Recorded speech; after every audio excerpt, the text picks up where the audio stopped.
The mysterious deserts of Oman and UAE, where Bedouins roam and bazaars beckon, where sifting sands give way to oases of cement and steel, where seemingly overnight mighty cities have come up, bringing the world to these desert lands. But before the cities preceding the crowds, the first caravans to come came from India. Indians in Oman is part of the Omani culture.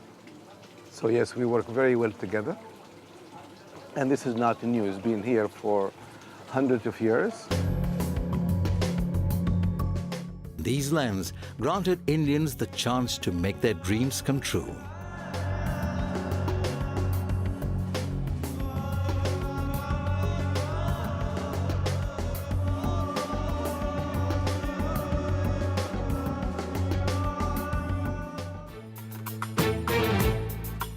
The Indian dream that's blossomed under Arabian skies has had enormous impact on Arabia itself, helping transform once sleepy villages into the modern megapolises of today. 40 years back, Oman, there was no flyovers, no highways, hardly there were 1 or 2 signal lights. When I came in 1959, there was no airport. There was no electricity. Dubai had no telephone. When I came here, there were no roads, signed and nothing but sand.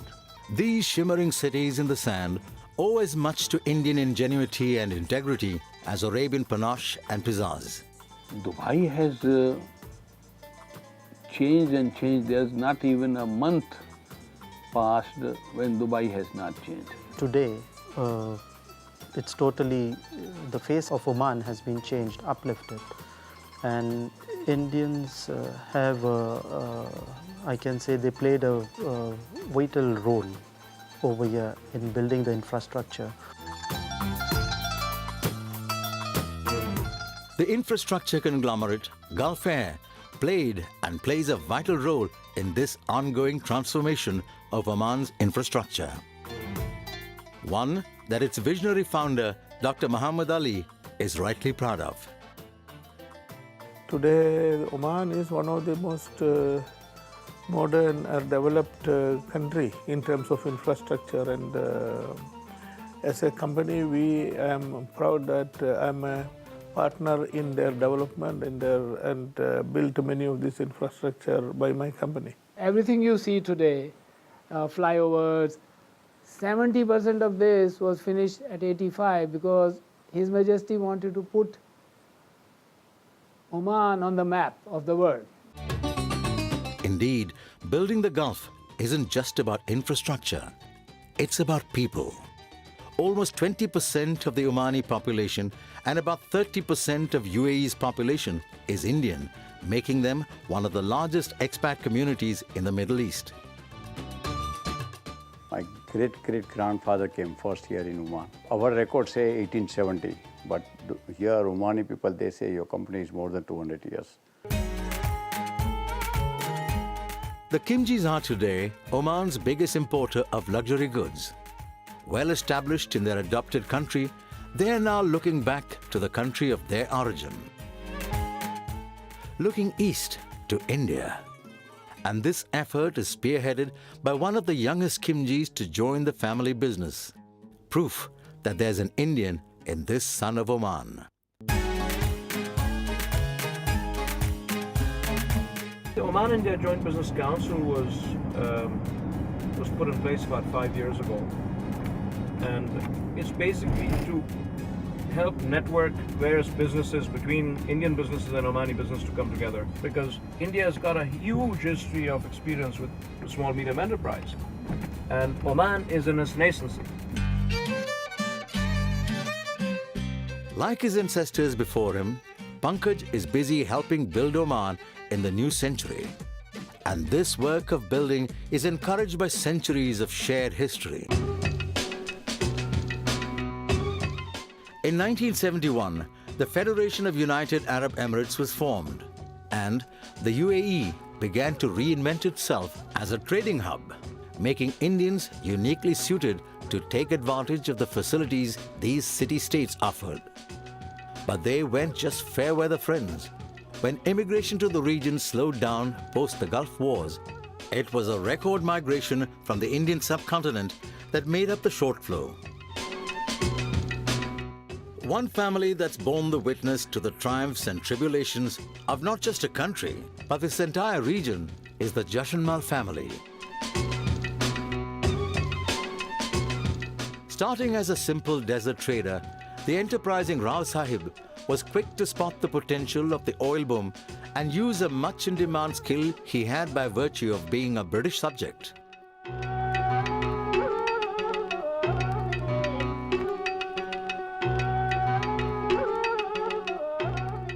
In 1930, when they found oil in Kuwait, which was just south of Iraq, the British government requested Rao Sahib Jashanmal to open a similar store in Kuwait.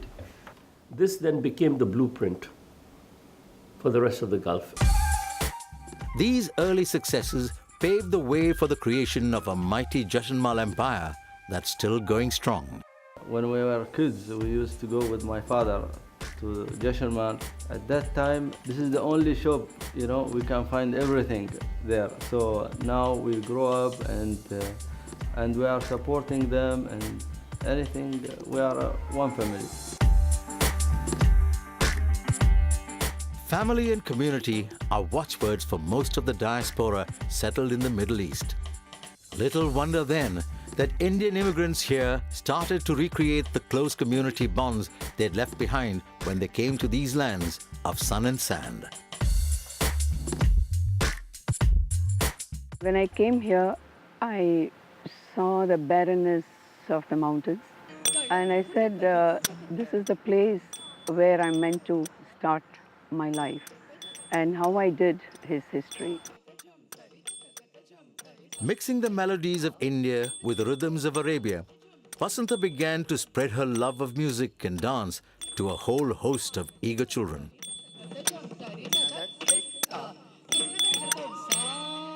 I'm a firm believer of destiny. I think destiny takes you wherever you're meant to go. So that made me live a happier life. Besides professional satisfaction, what's accelerated Indian immigration to the Middle East has been increased facilities for families. Kids get to grow up in a multinational, multicultural environment with many choosing to learn Arabic.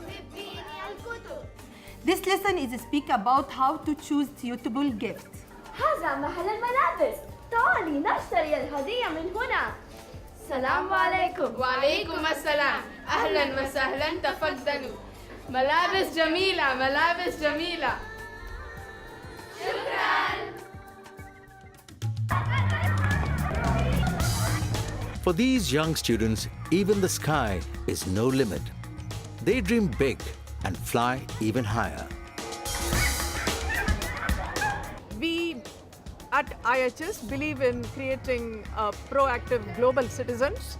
We want a wholesome development of the child. Everything is bigger and better in the UAE. Even a school drama is no exception. It's my first technical rehearsal for a play that I'm directing called War Horse. It's all about the friendship between a horse and a boy. Whether in class or doing extracurriculars like this play, Kevin's students enjoy the best of East and West in their everyday lives. It gives me that chance to work with different students of different nationalities also. Wonderful to see where I can go and what I can use and how far I can take these students in terms of production. Like others who came here, Kevin too has had to build up a support system in life and at work. And now that he has, there is no place quite like Dubai. I'm really happy. I'm very settled in this city. I love it because of its diversity. I love the mix of people, and I love the way they support me too. It's really, really wonderful. This diversity has led to the flowering in Oman of a uniquely British Indian sport, cricket. Many of the recent migrants brought lots of talent and a sense of competition on the fields of this Arabian desert.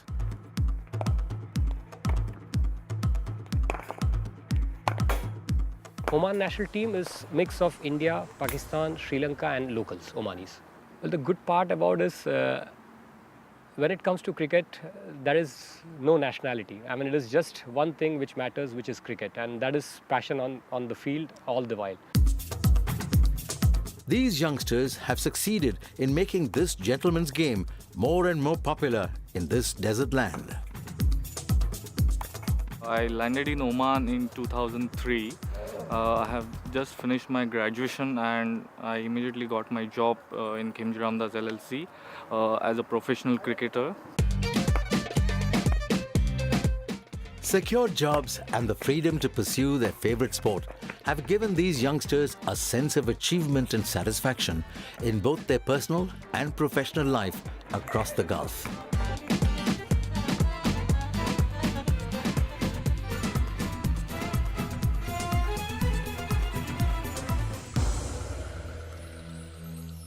Years ago, we could not imagine this stadium will be built here. We were all playing Asian, especially Indian Pakistanis, in the barren sand. But you see, as the year comes, thanks to His Highness, the ruler of the country, provided such a good land here. And it was a great happy moment for me to say that openly that I am instrumental in completing this complete stadium of 20,000 seat capacity. One of the foremost stars in the pharmaceutical firmament is B.R. Shetty, who despite leaving behind the Konkan coast for the Arab Gulf, loves to return to the beaches and groves of his childhood. I thought Abu Dhabi is the right place. So what I did, I started with the first private healthcare center. I added little quality healthcare as well as little bit service attached to it. But healthcare in the Emirates isn't only for entrepreneurs. Countless doctors also flock to the Middle East, building better lives for themselves and their patients.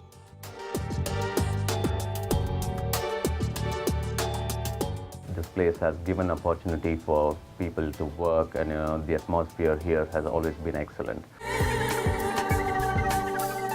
Bringing this workforce together is Dr. Mupin's Aster Healthcare, which caters to all. We have now nearly 150 establishments, 6 or 7 hospitals in the Middle East and 4 or 5 in India. And we also have large number of pharmacies, clinics and all. Aster Healthcare's phenomenal success means increased outreach for those who need it most. There is a van which is going into the schools, colleges, to the labor camps, to the malls for education. Every 3 monthly, we hold these camps to service laborers who don't have medical insurance with the help of some medical organization and the Indian consulate to hold these camps. And then we also come across some stray cases of people in distress, financial distress, who can't pay children's fees or who cannot even sometimes go back. So we've also provided sometime financial help to people who are sick and want to go back with the help of consulate officials. Thousands of Indians come to the Gulf every year in search of better prospects. Some fail, others achieve what they set out to do, but a few surpass their wildest dreams. But whatever the level of accomplishment, the Gulf's Indians are always watching out for each other. About 30,000 people. I am very proud to say that 22,000 people are from my country, India. My responsibility is to bring my people, give training and to give them job and let them earn and send money to their homes. This commitment to helping new immigrants succeed has more than paid off for Yusuf Ali. Their dedication has propelled the Lulu chain of supermarkets into the ranks of the world's fastest growing retailers.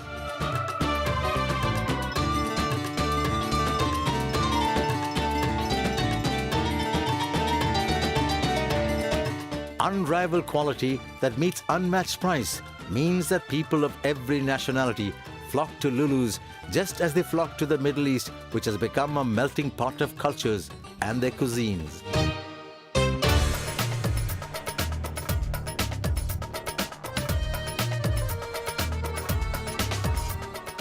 हम Indian खाना के बहुत पसंद करते हैं, अच्छे भी लगते हैं, मस्त बिरयानी, कबाब, स्वीट भी बहुत अच्छा है, और रसमलाई आता है, और गजर हलवा का आता है, सब पसंद. जेव्हा आम्हाला बॅक होमची आठवण येते, घरची आठवण येते, तेव्हा आम्ही नक्कीच इथे येतो. आम्हाला आमच्या आवडीचं जेवण इथे मिळतं. This love for Indian food has been most cannily converted into a spice empire by Dhananjay Datar, the Spice King. I opened the small shop in 1984. That time we done survey in the market. There was no spice retailer who sell the North Indian type of product. So then survey I started the one small grocery store in Bardubai, and I got good response. This modern-day Spice King's empire is the beating heart from which flavor flows, seasoning the success of countless thousands involved in the food trade. मैं यहाँ पे 2005 में आया था as a steward. बाद में मेरे managers है जो जीएम है, उन्होंने मेरा काम देख के मुझे और आगे अपॉर्चुनिटीज़ दी as a captain. Then now I am restaurant manager.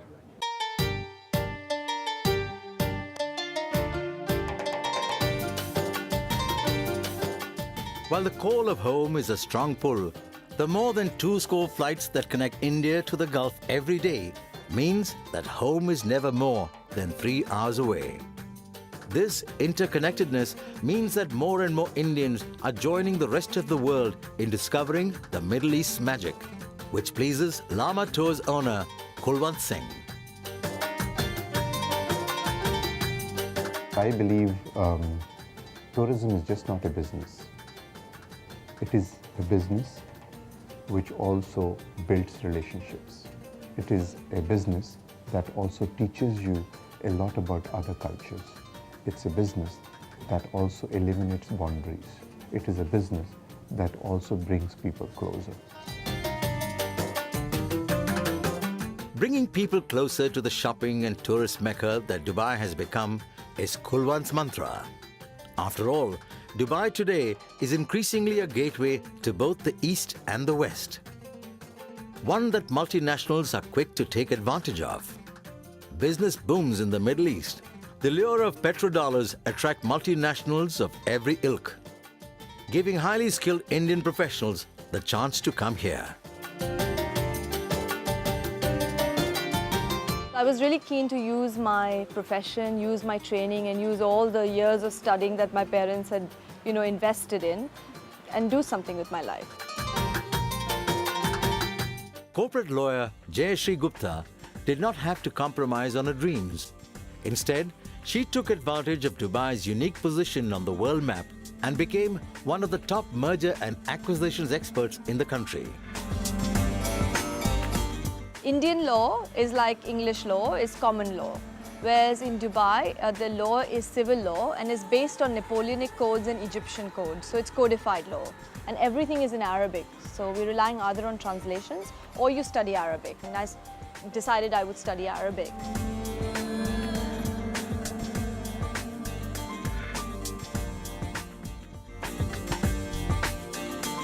This is a very nice place, very central, a good time zone, great economies around in a geographic sense, and excellent connections, great infrastructure, and in many ways a very diverse ethnic group. So it gives you an opportunity to really work with the best. So Dubai forms this excellent base for doing business regionally and globally. Whether it's the service sector, trading, tourism, or high finance, Indians are making a contribution.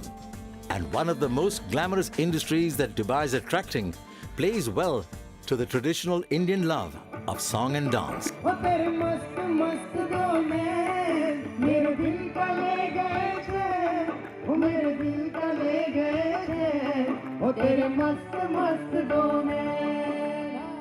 Dubai is a major market for Indian films, and the Dubai International Film Festival has seen an increasingly strong Indian presence. My name is Anand Gandhi. I'm here with a film called Ship of Theseus. It's showing at the Dubai International Film Festival. I'm here to show my film at the festival. And I like the fact that it has a growing audience of cinema, that people are engaging with culture in a very unique and a very new way here. And I find that very, very interesting. Behind the glitz and glamour, there's toil and hard work. Every year, hundreds of thousands come here. Many find their calling, but a few create their own oases in the desert. And a few become the oasis, giving back to this desert land much, much more than they have received. I think the Indian community has touched almost every part of what the UAE is, and I think that is why there's so much loyalty by the leaders of the UAE to the Indian community and vice versa. It's a very close-knit community.